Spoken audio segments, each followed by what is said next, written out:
Assalamualaikum warahmatullahi wabarakatuh. Kami dari kelompok 5 ingin menjelaskan tentang etika dan tanggung jawab pengguna dalam menyebarkan informasi di media sosial. Next.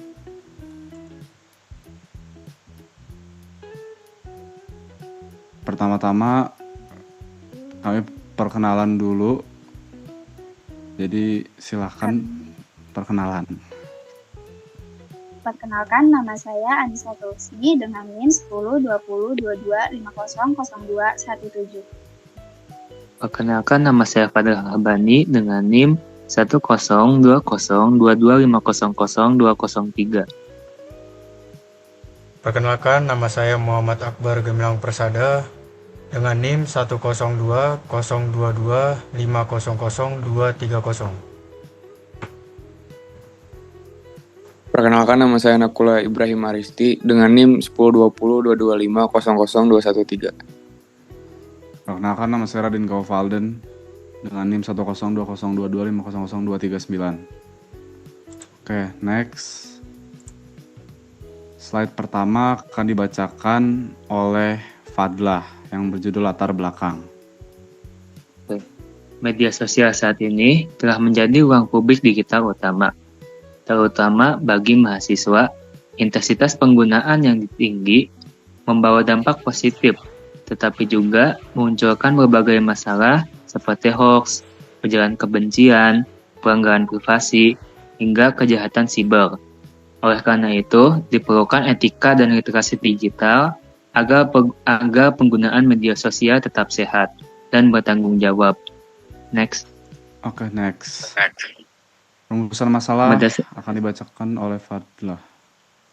Berdasarkan latar belakang tersebut, rumusan masalah dalam penelitian ini menekankan 3 hal utama. Pertama, pentingnya etika dalam menciptakan interaksi yang sehat. Kedua, peran literasi digital dalam mencegah dampak negatif media sosial.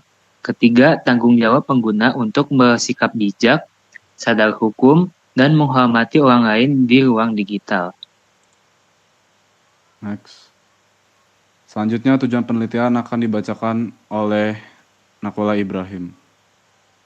Nah, selanjutnya tujuan penelitian yang pertama, mengkaji pentingnya etika pengguna media sosial. Yang kedua, menjelaskan peran literasi digital. Dan yang ketiga, memberikan rekomendasi penggunaan media sosial yang bertanggung jawab. Next. Pengertian etika akan dibacakan oleh saya, Radin Kaufalden. Jadi etika adalah nilai dan norma moral yang digunakan untuk menilai baik atau buruknya suatu tindakan. Etika menjadi pedoman perilaku manusia dalam kehidupan bermasyarakat, termasuk di media sosial. Dalam media sosial, etika mengatur cara berkomunikasi dan bertanggung jawab atas konten yang dibagikan. Penerapan etika membantu mencegah perilaku negatif dan menciptakan interaksi yang aman serta saling menghargai. Next. Pengertian komunikasi. Komunikasi sudah menjadi kebutuhan pokok dan kunci peradaban seiring perkembangan zaman. Komunikasi juga merupakan bentuk interaksi manusia yang saling mempengaruhi satu sama lainnya, sengaja atau tidak sengaja. Komunikasi di era sekarang dapat dilakukan secara instan melalui sentuhan layar. Next. Media sosial dan mahasiswa. Mahasiswa di jejaring sosial media. Mahasiswa merupakan kelompok pengguna media sosial yang sangat aktif. Media sosial tidak hanya digunakan sebagai sarana hiburan, tetapi juga sebagai media komunikasi, pencarian informasi, dan pembentukan opini. Menyaring informasi di era digital. Intensitas penggunaan yang tinggi membuat mahasiswa mudah terpapar berbagai jenis informasi, baik yang bersifat edukatif maupun menyesatkan. Oleh karena itu, mahasiswa menjadi kelompok yang rentan terhadap penyebaran hoaks, ujaran kebencian, serta konten negatif lainnya. Tanpa kesadaran etika dan literasi digital, media sosial dapat mempengaruhi pola pikir, sikap, dan perilaku mahasiswa secara negatif. Next, selanjutnya dibacakan oleh Nakula Ibrahim. Selanjutnya, metode penelitian. Yang pertama, penelitian menggunakan pendekatan kualitatif. Yang kedua, metode yang digunakan adalah studi pustaka. Yang ketiga, data diperoleh dari jurnal ilmiah, artikel akademik, dan sumber pustaka yang relevan. Yang keempat, data dianalisis secara deskriptif untuk memahami fenomena yang terjadi. Dan yang terakhir, metode ini dipilih untuk memberikan gambaran yang komprehensif tentang etika dan tanggung jawab pengguna media sosial. Next. Baik, Selanjutnya studi kasus akan dibacakan oleh Muhammad Akbar. baik. Jadi di sini ada studi kasus, yaitu pelanggaran etika di media sosial kerap membuka peluang terjadinya kejahatan cyber. Berbagai kasus seperti kebocoran data dan penipuan daring masih sering ditemui. Rendahnya kesadaran pengguna terhadap keamanan digital menjadi faktor pemicunya. Lalu, kesalahan pengguna seperti sembarangan mengklik tautan dan membagikan data pribadi berkontribusi besar.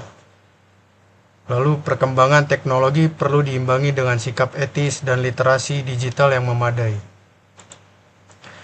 Next. Hasil penelitian akan dibacakan oleh Muhammad Akbar. Baik, di sini ada hasil penelitian. Jadi, hasil penelitian tingkat literasi digital pengguna media sosial, khususnya mahasiswa, masih tergolong rendah. Banyak pengguna belum terbiasa memverifikasi informasi sebelum membagikannya. Kurangnya pemahaman etika komunikasi digital memicu penyebaran hoaks dan disinformasi. Konten negatif berpotensi menimbulkan konflik sosial di ruang digital. Tingginya penggunaan media sosial belum diiringi dengan sikap komunikasi yang bertanggung jawab. Next. Slide pembahasan akan dibaca oleh Fadlah Rabani. Etika digital sangat penting dalam bermedia sosial, karena menekankan sikap saling menghormati, tanggung jawab atas informasi dan perlindungan privasi. Perguruan tinggi memiliki pesan strategis dalam menanamkan etika digital melalui literasi dan kebijakan pengguna media sosial. Next. Nah, yang selanjutnya tentang etika media sosial yang perlu diterapkan. Yang pertama, melindungi data dan privasi pribadi dengan tidak membagikan informasi sensitif. Yang kedua, melakukan verifikasi informasi sebelum menyebarkan untuk mencegah hoaks dan disinformasi. Yang ketiga, menjaga etika komunikasi terutama saat terjadi krisis cyber agar tidak menimbulkan kepanikan atau konflik. Yang keempat, meningkatkan kesadaran terhadap rekayasa sosial dan ancaman digital. Yang kelima, menumbuhkan tanggung jawab digital dalam setiap aktivitas online. Yang keenam, mendorong kolaborasi positif untuk menciptakan ruang digital yang sehat dan aman. Oke, selanjutnya. Next. Selanjutnya. Next. Nah, selanjutnya dampak kurangnya etika bermedia sosial. Yang pertama, penyebaran hoaks dan ujaran kebencian memicu konflik sosial. Yang kedua, hubungan antar individu terjadi terganggu. Yang ketiga, kepercayaan masyarakat terhadap informasi digital menurun. Yang keempat, pengguna media sosial yang tidak bijak berdampak pada kesehatan mental. Yang kelima, risiko stres, kecemasan, dan tekanan psikolog meningkat. Yang keenam, kurangnya etika digital meningkatkan kejahatan cyber. Yang ketujuh, menyebabkan kerugian finansial dan pencemaran nama baik.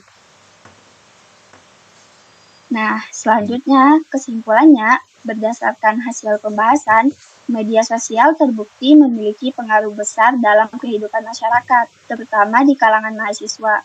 Oleh karena itu, penerapan etika dan literasi digital menjadi hal yang sangat penting. Etika digital berfungsi sebagai pedoman dalam berkomunikasi, memilah informasi, serta melindungi diri dari resiko di dunia digital.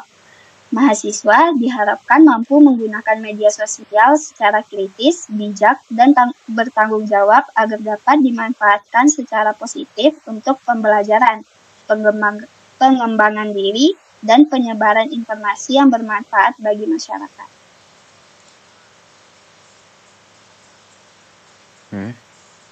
Oke, sekian dari kelompok kami. Mohon maaf jika ada salah kata. Wassalamualaikum warahmatullahi wabarakatuh.